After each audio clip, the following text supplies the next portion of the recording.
আমরা তো আজকাল ব্যাংকের অ্যাকাউন্টে ২-৪টে শূন্য বাড়লেই ভিমড়ি খাই। হাজার আর লাখের হিসেব মেলাতেই ঘাম ছুটে যায়। ভাবি, বাপরে, অনেক হয়ে গেছে। কিন্তু জানেন কি, যখন বিশ্বের বাকি সভ্যতাগুলো বড় সংখ্যা গুনতে গিয়ে খেই হারিয়ে ফেলত, তখন ভারতীয় ঋষিরা এমন সংখ্যা বানিয়েছিলেন যেগুলো দেখলে আজকের সুপার কম্পিউটারও বলে উঠত। ভাই, একটু ব্রেক দাও। একক, দশক, শতক, সহস্র, আরে এগুলো তো জলভাত, নেহাতি স্কুলের অঙ্ক। আসল খেলা শুরু হয় কোটির পরে, কারণ এখান থেকে প্রতিটা ধাপে সংখ্যা বাড়ে ঠিক 10 গুণ করে। হ্যাঁ, একদম 10 গুণ। 1 কোটি মানে 10 লক্ষের 10 গুণ, আর কোটির 10 গুণ করলেই পাওয়া যায় অর্বুদ।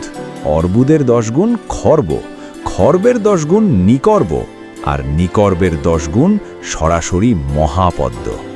এখানে এসে বেশিরভাগ মানুষের মাথা বলে, ভাই আমি নামছি, কিন্তু ঋষিরা থামেননি। মহাপদ্মের 10 গুণ হল শঙ্খ, আর শঙ্খের 10 গুণ তিনি হলেন স্বয়ং মহাশঙ্খ। মহাশঙ্খ মানে কি জানেন?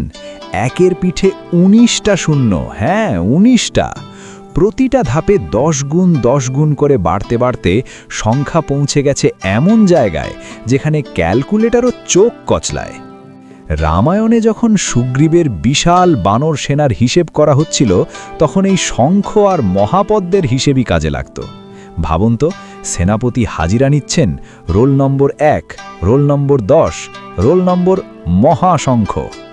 এখন প্রশ্ন আসতেই পারে, ঋষিদের কি হাতে খুব অফুরন্ত সময় ছিল যে বসে বসে এত বড় সংখ্যা বানাতেন?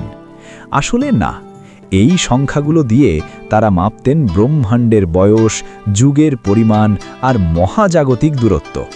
আমাদের মতো মাসের শেষে মাইনের শূন্য গোনার জন্য নয়। তাই পরের বার কয়েক কোটি টাকা দেখে নিজেকে খুব বড়লোক মনে হলে একবার মহাসংখ্যে কথা ভাববেন। দেখবেন প্রাচীন ভারতীয় গণিতের এই বিশালতার সামনে আমরা সবাই নেহাতি অ আ ক খ শেখা বাচ্চা। আমাদের এই অকল্পনীয় ঐতিহ্য নিয়ে আপনার কি মত? কমেন্টে জানাতে ভুলবেন না।